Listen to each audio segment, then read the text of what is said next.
What's going on, ladies, gents, and kids of all ages? It is Eric coming back at you once again from, you guessed it, the Nerd Cave, and we are talking about another aggro list. You guys love aggro. I love to talk about aggro. I like to build a nice control list as well, but aggro is really like my sweet spot right now. I feel like a lot of the good control that's happening in the game is Ruby Sapphire or Amber Steel. We already talked about the Amber Steel list. I will have a Ruby Sapphire list coming at you eventually. They never perform well on the channel. I think people secretly hate Ruby Sapphire, except for the 20 guys who play it religiously. At least that's how it reflects in the numbers when I do one of those videos. But any rate, before we jump into today's deck list, as always, I have to give a big shout out to the Patreons for making those giveaways on the channel possible.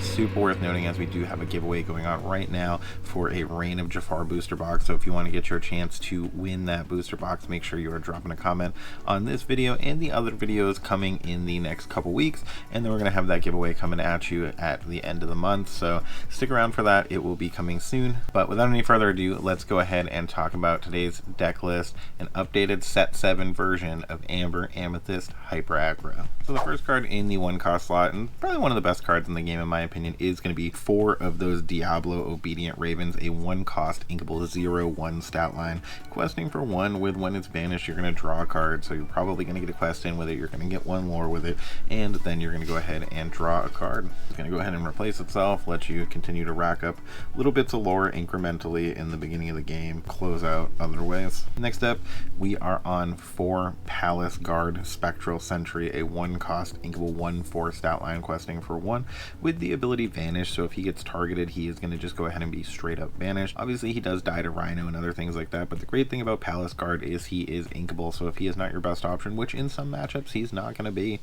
you can go ahead and ink him and go with one of those other many 1-drops that are in this list. Next up, sticking with the theme of drawing cards, cycling more things in while we're going ahead and questing for that incremental lore, we do have Chernobog's Followers, Creatures of Evil, a 1-cost inkable 2/1 stat line, questing for 1 with when it quests you may choose to banish it and draw a card. If there's anything on your opponent's side of the board threatening banishing it, that's definitely what you want to do. Next up, you know or you love her, probably the best aggro card in the game. We have Daisy Duck Donald's Date, a 1-cost uninkable 1/4 stat line, questing for 2 with whenever this character quests each opponent reveals the top card of their deck. If it's a character card, they may put it into their hand, otherwise they put it on the bottom of their deck. So it's a great way to cycle out those Be Prepared, or if you're playing against those Ruby Sapphire or other deck lists like that that are super heavy on non-character cards, Daisy Duck can feel very, very favorable. And the nice thing with this particular color combination is you are able to go ahead and play, like I mentioned, 2 of the best 1-drops in the game in Diablo Obedient Raven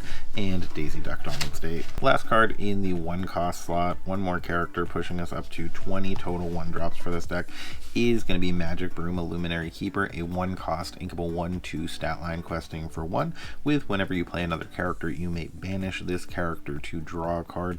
So again, you're going to want to go ahead and quest with them, play another character, banish your Magic Broom Illuminary Keeper, and then draw a card and just continue to fuel the board with small characters, quest for a little bit, and hit 20 before your opponent can stop you. Another card that can feel not the best in some of those steel matchups, but is still really good, and even if it's taking on a targeted removal spell to get rid of it, a lot of that targeted removal, with the exception of something like Fire the Cannons, is going to go ahead and cost more than Raja Ghostly Tiger. He is a 2-cost inkable 3/3 stat line, questing for 1, and much like that Palace Guard, he does have Vanish. So like I mentioned, if he is targeted by an opponent's spell, he is going to get banished, whether they're dealing enough damage to him or targeting him with something that even will banish him.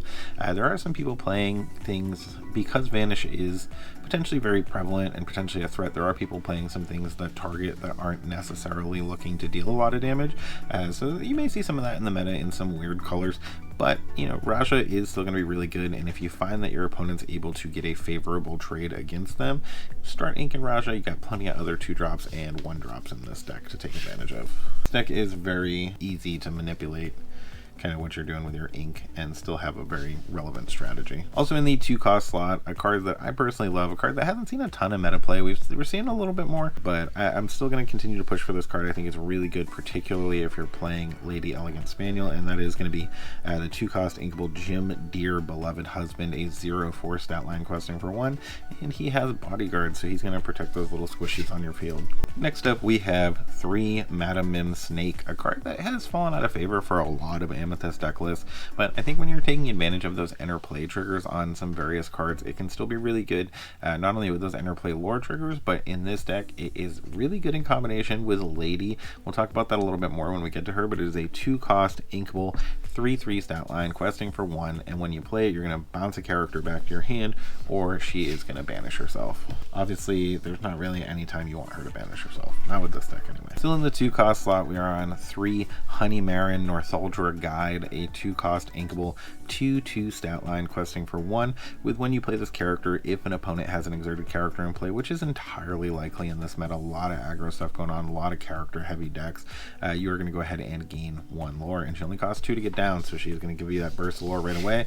If your opponent uses targeted removal against her because she has only a 2/2 stat line, it's probably going to be non-favorable for them cost wise, even when they're singing stuff, so they're probably going to let her quest in and then just challenge her with something, because there's a lot of stuff in the meta right now that's going to be taking favorable trades with something like Honeymarin.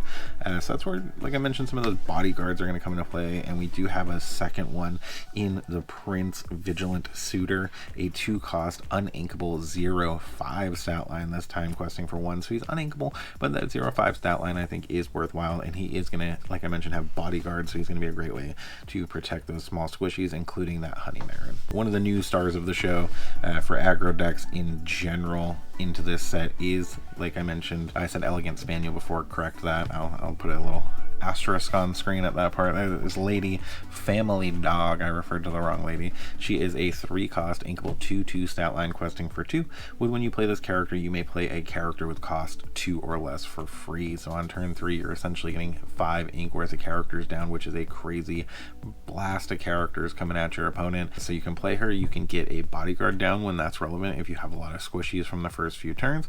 If you don't, and you're on something like Daisy Duck, and then a little bit stronger 2-drop, or something that you don't need to necessarily bodyguard, you're fine with them banishing.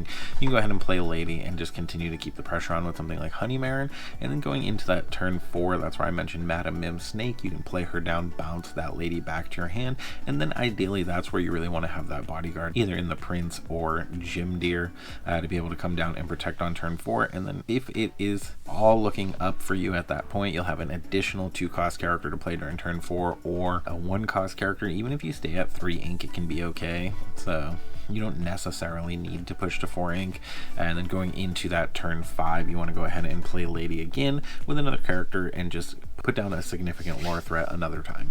Still in that 3-cost slot, we are on 4 Blue von Brunwald the 13th, a 3-cost uninkable 0/3 stat line. So much like that Jim Deer and that Prince, he is not going to be dealing any damage. There's a bit of a theme going on with those bodyguards. We're not so much concerned about dealing damage, just about generating lore.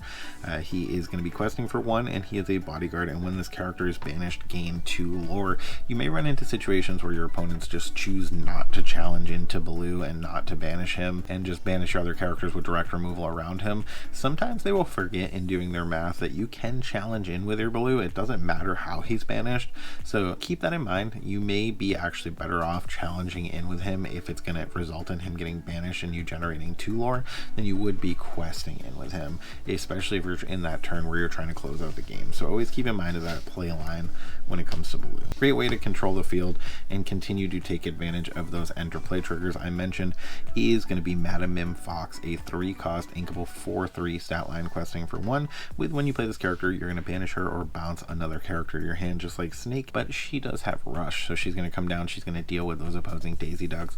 If you have something like Rhino on the enemy side that already has some damage on it, a Madam Mim can clear it out. It's not going to trade with a Rhino 1-for-1, because with that resist 2, unfortunately, Rhino will survive a Madam Mim attack at face value. So you're looking more so to take out those other characters with your Mims, or just use her to get some additional bounce triggers. And speaking of cards with interplay triggers, we do have for the White Rose Jewel of the Garden, a 3-cost inkable 3/3 stat line, questing for 1, with when you play this character, gain 1 lore. Doesn't even need to have an exerted character on the opposing side of the board, and then you can use those snakes, foxes, what have you, to bounce this back to your hand and potentially gain some additional lore. So even if your opponent's removing everything that you're trying to play down before you can get quests in, those interplay lore triggers are going to counteract that. And speaking of counteracting the amber steel meta we were talking about, we are on For the Library, A Gift for Bell, a 3-cost inkable, 1 to move in, 8 willpower, super good for a 3-cost inkable,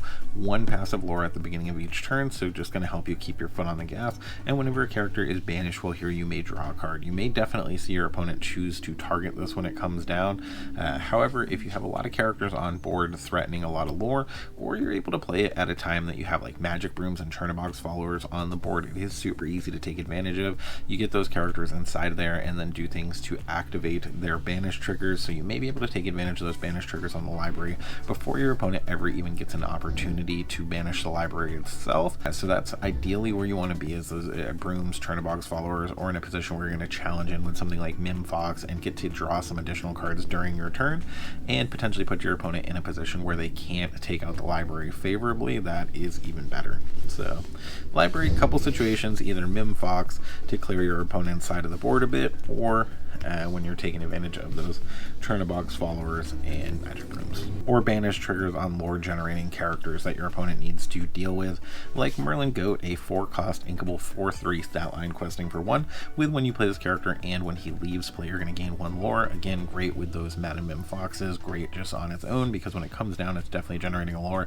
and if your opponent decides to banish it, it's generating another lore. If your opponent doesn't decide to banish it, it is going to be generating another lore anyway, because you're going to be questing in with it. So Merlin Goat can be a fantastic way to go ahead and close out a game, and that is it. We go right to the 4-cost inkable slot. Only 1 4-cost inkable in the deck. Everything else is going to cost 3 or less, so this is a quick and easy hyper aggro deck explained quick and easy. If you have any questions about how to play the deck list, or what you could do in some of those less favorable matchups to go ahead and give yourself a little bit more of an advantage, definitely let me know in the comments below.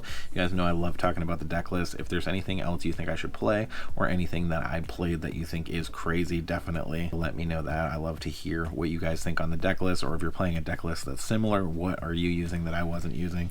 And when you see those toys, video games, and those sweet deck lists featuring Lady messing things up, remember, it is not a mirage. You guys have a great day.